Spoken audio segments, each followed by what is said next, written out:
परेशान करते हैं।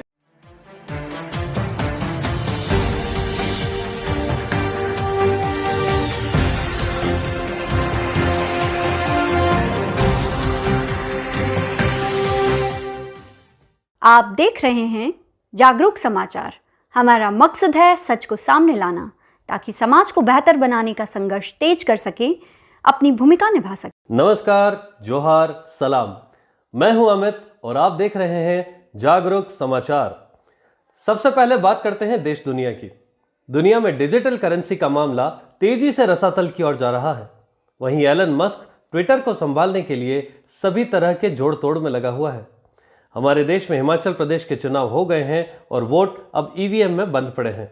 दूसरी तरफ गुजरात चुनाव की धूम मची हुई है। दिल्ली नगर निगम के चुनाव 4 दिसंबर को होंगे और मतों की गणना 7 दिसंबर को होगी। दिल्ली में भी गुजरात चुनाव की तरह ही भाजपा ने एड़ी चोटी का जोड़ लगा रखा है। चुनाव के दिनों में एक बार फिर सोशल मीडिया में भी माफी मांगकर अंग्रेजी राज से पेंशन प्राप्त करने वाले माफी वीर सावरकर के पत्रों की तुलना शिवाजी और रामप्रसाद बिस्मिल और अशफाक उल्लाह खान के पत्रों से करने की नाकाम कोशिश की जा रही है।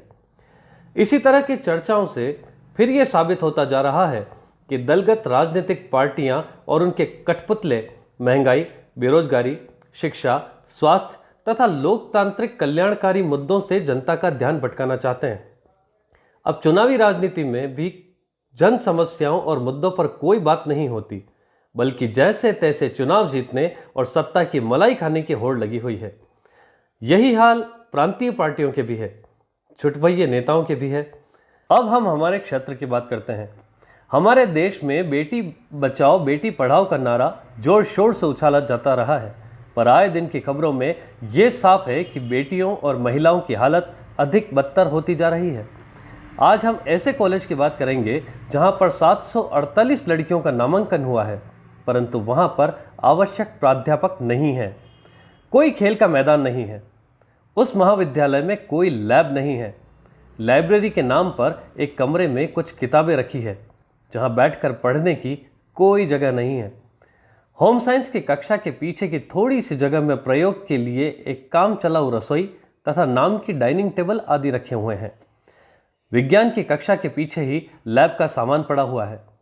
यह अच्छी बात है कि कुछ कमरों में एलईडी प्रोजेक्टर लगे हुए हैं, जिनके माध्यम से मेहनती अध्यापक पढ़ाने की कोशिश करते हैं। कॉलेज में आवश्यक कमरे भी नहीं हैं। हम बात कर रहे हैं राजकीय गर्ल्स कॉलेज खेरवाड़ा की।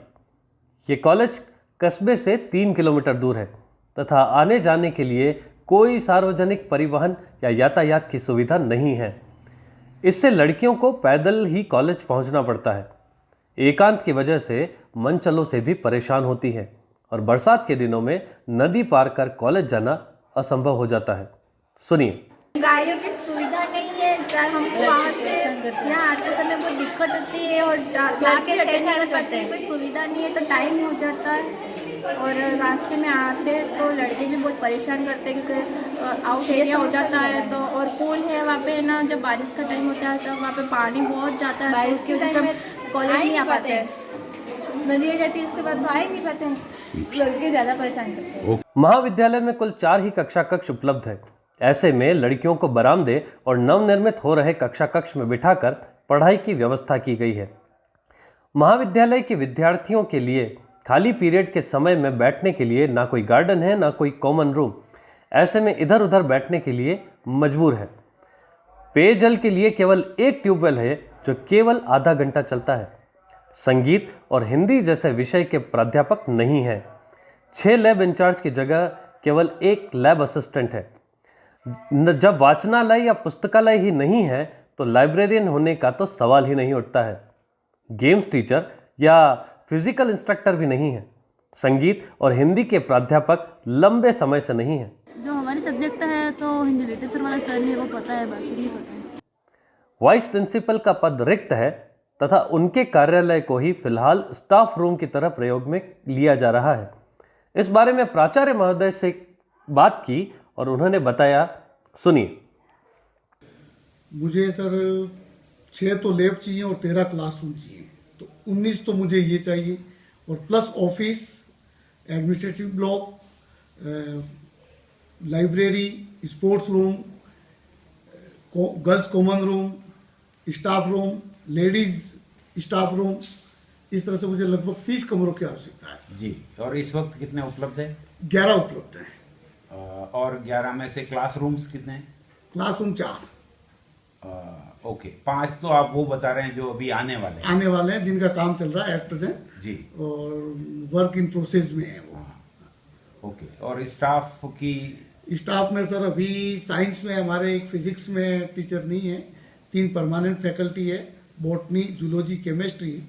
मैथ्स में हमारे जो है विद्या सम्मेलन के तहत बिहारी लाल करके लगे हुए हैं, जो गेस्ट फैकल्टी बोलते हैं उसको। और आर्ट्स में 7 सब्जेक्ट यहाँ पे हैं जिसमें पढ़ाई होती है, जिसमें से 4 परमानेंट फैकल्टी है और 2 विद्या सम्मेलन में है और 1 गिरिराज मीणा भी यहाँ से स्थानांतरित होकर के बूंदी कॉलेज गए, तो म्यूजिक में खाली है। पहले तो शुरुआत से 2013 से कॉलेज खुला, तब से लगा करके 2018 तक फिजिक्स में कोई टीचर नहीं था।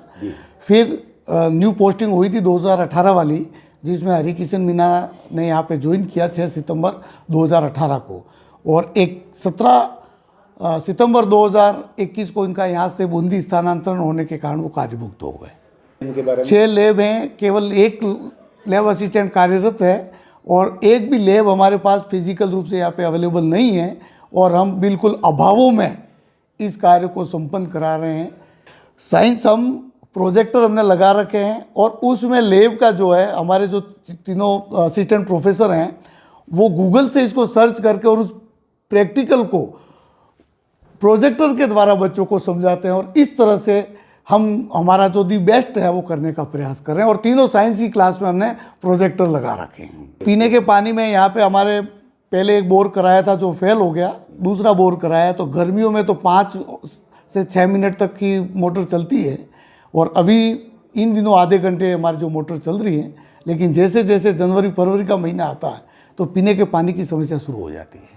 उसके लिए हमने जो भी प्रधानमंत्री मोदी जी ने जो जल जीवन का एक मिशन चलाया हुआ है, उसके तहत हमने आवेदन किया है कॉलेज के लिए और हमें कम से कम 2 पॉइंट दिए जाए ताकि हमारे यहाँ पे जो 750 छात्राएँ पढ़ रही हैं और 10 बजे से लगा करके 3 बजे तक कॉलेज जो है काफ़ी रस रहता है और हर जगह आपको स्टूडेंट नज़र आते हैं, तो वो रिक्वायरमेंट पूरी हो, ये प्रयास हम हमारे द्वारा किए जा रहे हैं।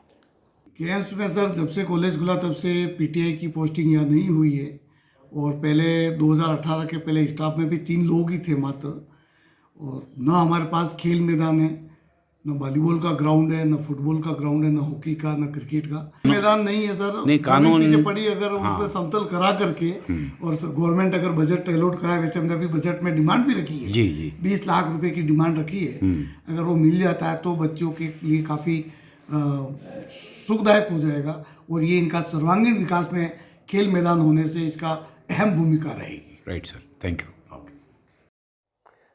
पूरी शिक्षा व्यवस्था ही बदहाल है और विशेष रूप से महिला शिक्षा की ये दशा हमारे समाज पर एक प्रश्न चिन्ह है। ऐसी विकट परिस्थितियों में हमारी बच्चियां कैसे पढ़ेंगी और कैसे बढ़ेंगी? देखना यह है कि हमारे क्षेत्र के नेता और जिम्मेदार अधिकारी इन समस्याओं का क्या समाधान करते हैं, कब करते हैं और कैसे करते हैं। जागरूक समाचार की इस पर नजर बनी रहेगी। धन्यवाद। आप देख रहे थे जागरूक समाचार। अगले सप्ताह फिर मिलेंगे नई जानकारी और समाचार के साथ। आपसे निवेदन है कि चैनल को लाइक करें, सब्सक्राइब करें और शेयर अवश्य करें। धन्यवाद।